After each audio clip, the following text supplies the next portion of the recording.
This is a pen. Yeah, I know. So what? Are you trying to blame me that it's not a pencil? Or you're happy to find that a random gift looks like crazy turned out to be something actually functional, like a pen? Oh, I know what you actually meant. You're trying to teach your cat that a sharp and pointed object you're holding is called a pen, and your lovely cat should not eat it. I mean, if you grew up in Japan, you probably get the joke. Yes, this sentence, "this is a pen," is one of highly not at all useful phrases kids are forced to learn at the beginning of their 6 to 10 years of often unfruitful English language learning journey in the Japanese school system. But yeah, we wonder, what exactly was the problem that the Japanese as well as Chinese and Korean students spend as long as 10 years in English education from middle school to college extensively only to obtain very disappointing results? For many, the only English phrase that they're comfortable citing without thinking is, "This is a pen," even among my friends who graduated from an elite girls' secondary school in Japan. It is estimated that Japanese English learning industry has grown to over $30 billion, and yet people simply suck at English there. Evidence? Okay, my favorite one is TOEFL score.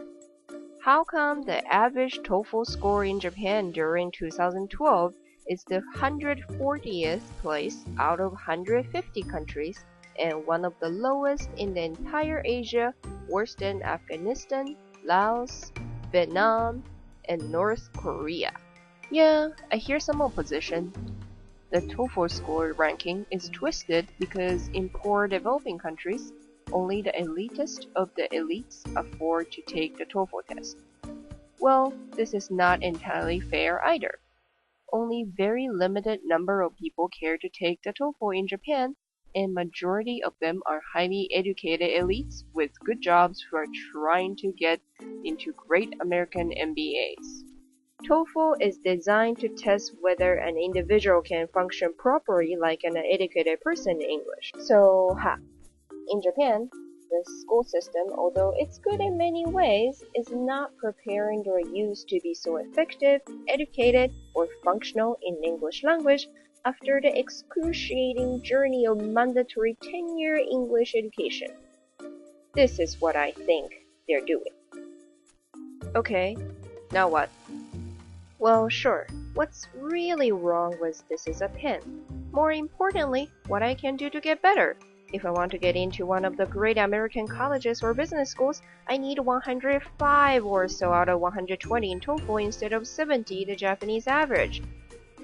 Also, how will I be able to communicate with Americans, Brits, or anybody in the world who speaks English without having a nervous breakdown? How can I effectively negotiate, persuade, or present my ideas to my business counterparts who speak English? Will my English ever be as good as a native speaker? Well, relax. First, it's great that you want this so much. Here's how I used to be. I became disappointed by the state of elite English education in Japan when I was 14. Then, to make a long story short, I trained myself to have a near native level of fluency in English. I did not buy a single day of private lessons or spend any money other than on books. When I was 18, I managed to score a 293 out of 300 on TOEFL CBT, which is the equivalent of 117 out of 120 in the current standard. My studies then helped me to gain admission to Duke University in 2005. Then at Duke, I realized a lot of things I did were wrong. I did not know that people in the US had accents and in general did not talk like the sanitized mechanical voices that the TOEFL test offered. But at least I was good enough to joke like, "My English sucks. Would you help me whenever I say something weird?" Native Mind were inspired by 3 things. Number 1, my experience making myself a near-native English speaker before coming to Duke. Number 2, my humbling and shocking realization that my English still sucked after number 1 at Duke plus my subsequent effort to overcome it. And number 3, the fact that in current age, everything, including lectures to the most famous professors at Harvard University you used to pay $50,000 a year to listen to, are available online for free. With those 3 things, I designed 5 highly interactive video lessons that coach you on the method of how to get yourself a native mind in English without stepping foot into an English-speaking country or taking an expensive ESL course. Nor am I pressuring you into sacrificing every minute of your personal life buried behind piles and piles of TOEFL practice question books and CDs like I did to myself when I was 17. The only thing I'm going to tell you is a very fun and productive hows instead of what in learning English, or potentially any other language you want, because the what part is truly up to you.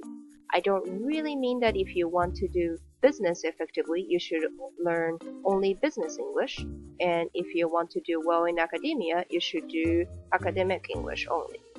Instead, there's only you English. Of course, this will enable you to ace TOEFL, become a productive and contributing member of US academia, and engage in effective business discussion with people all over the world who speak English. But those kinds of things are just on the surface. When you're able to do all those cool things without stopping or thinking, you're so much more than that. Then you have a native mind in English. Here's how I think by being trilingual, how your native mind works. Every day, you express yourself in many ways with your family, friends, at school, or at work. You express your culture, knowledge, experience, opinions, and most importantly, sense of humor on what you care about. In other words, these are your life in your first language. Like in this chart, having a native mind in English means that you have enough to express all the great stuff you have accumulated in your mind, maybe with your first language, in English. And as you see, the traditional education probably has fallen short of that.